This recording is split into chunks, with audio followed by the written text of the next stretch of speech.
ಒಂದು ಕ್ಲಾಸ್ನಲ್ಲಿ ಟೀಚರ್ ಪಾಠ ಮಾಡ್ತಾ ಇರುವಾಗ 2 ಗ್ರೂಪ್ ಮಾಡ್ತಾರೆ.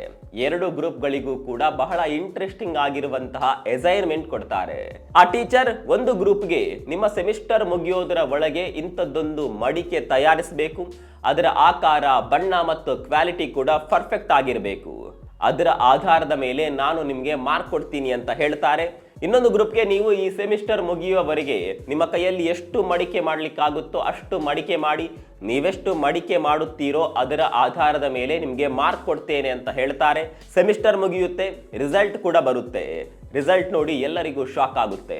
ಯಾಕಂದ್ರೆ ಒಂದು ಗ್ರೂಪ್ಗೆ ಪರ್ಫೆಕ್ಟ್ ಆಗಿರುವ ಒಂದು ಮಡಿಕೆ ತಯಾರಿಸೋದಕ್ಕೆ ಹೇಳಿದ್ದು, ಆದರೆ ಮತ್ತೊಂದು ಗ್ರೂಪ್ ಅದಕ್ಕಿಂತ 10 ಪಟ್ಟು ಚೆನ್ನಾಗಿ ಬಹಳಷ್ಟು ಮಡಿಕೆಗಳನ್ನು ಪರ್ಫೆಕ್ಟ್ ಆಗಿ ಮಾಡಿದ್ರು.